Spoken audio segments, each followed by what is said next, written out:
ಇದರ ನಡುವೆ RSS ಪೆರೇಡ್ಗೆ ಅನುಮತಿ ಕೊಟ್ಟಿದ್ದೆ ನಾವು, ಯಾವ ರೂಟ್ನಲ್ಲಿ ಹೋಗಬೇಕು ಅಂತ ಹೇಳಿದ್ದು ಕೂಡ ನಾವೇ. RSS ಪಥ ಸಂಚಲನಕ್ಕೆ ಸಚಿವ ಪ್ರಿಯಾಂಕ್ ಖರ್ಗೆ ಟಾಂಗ್ ಕೊಟ್ಟಿದ್ದಾರೆ. ಬಹಳ ಪ್ರತಿಷ್ಠೆಗೆ ತೆಗೆದುಕೊಂಡಿದ್ರು ಪ್ರಿಯಾಂಕ್ ಖರ್ಗೆ ಇದನ್ನ.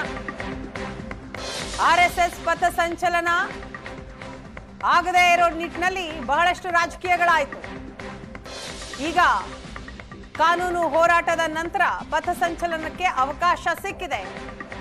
ಇದರ ನಡುವೆ ಸಚಿವ ಪ್ರಿಯಾಂಕ್ ಖರ್ಗೆ ಅವರ ರಿಯಾಕ್ಷನ್ ಇದು. ಪಥಸಂಚಲನದಲ್ಲಿ 3 ಲಕ್ಷ ಜನ ಸೇರಿಸ್ತೇವೆ ಅಂತ ಹೇಳಿದ್ರು. ಇವತ್ತು ಪಥಸಂಚಲನಕ್ಕೆ ಎಷ್ಟು ಜನ ಬಂದಿದ್ದಾರೆ? ಅಶೋಕಣ್ಣ ಬಂದ್ರ, ವಿಜೇಂದ್ರ ಬಂದ್ರ, ಅಕ್ಟೋಬರ್ನಲ್ಲಿ ಮಾಡ್ತೇವೆ ಅಂತ ಅಂದಿದ್ರು, ಇವತ್ತು ಮಾಡ್ತಿದ್ದಾರೆ. ಏನ್ ಹೇಳಿದ್ರು ಕೇಳಿ ಪ್ರಿಯಾಂಕ್ ಖರ್ಗೆ.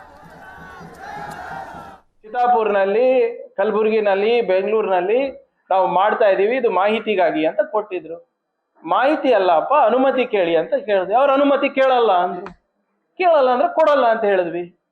ಅದು ಕೋರ್ಟ್ ಅವ್ರು ಹೋಗಿದ್ದು, ನಾವಲ್ಲ. ಈಗ ಯಾರ ಪ್ರಕಾರ ಆಗ್ತಾ ಇದೆ? ಸರ್ಕಾರದ ಪ್ರಕಾರ ಆಗ್ತಾ ಇದೆ. ಪರ್ಮಿಷನ್ ಕೊಟ್ಟಿದ್ ಯಾರು? ನಾವು.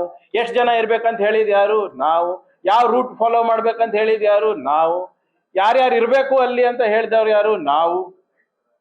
ಮತ್ತೆ ಇದ್ರ ಗೊಂದಲ ಏನಿದೆ? ನಾವು ಮಾಡಬೇಡಿ ಅಂತ ಎಲ್ಲಿ ಹೇಳಿದೀವಿ? ಅನುಮತಿ ಕೇಳ್ರಪ್ಪ ಅಂತ ಹೇಳಿದೀವಿ. ಮೋಹನ್ ಭಾಗವತ್ ಅವ್ರು ಖುದ್ದಾಗಿ ಬಂದು ಏನ್ ಹೇಳಿದ್ದಾರೆ? ನಾವು ಅನ್ರಿಜಿಸ್ಟರ್ಡ್ ಅಂತ ಹೇಳಿದ್ದಾರೆ. ಕರೆಕ್ಟಾ?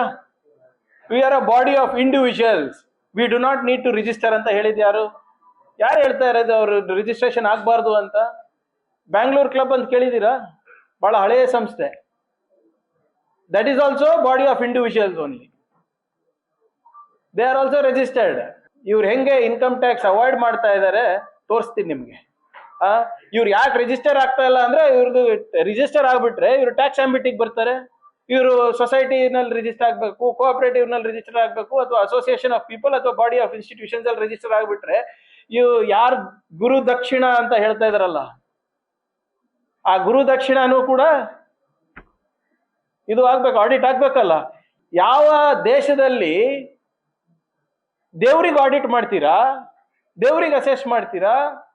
ದೇವರ ದೇಣಿಗೆಗೆ ಅಸೆಸ್ ಮಾಡ್ತೀರಾ? RSS ಗೆ ಅಸೆಸ್ಮೆಂಟ್ ಇರೋದಿಲ್ವಾ?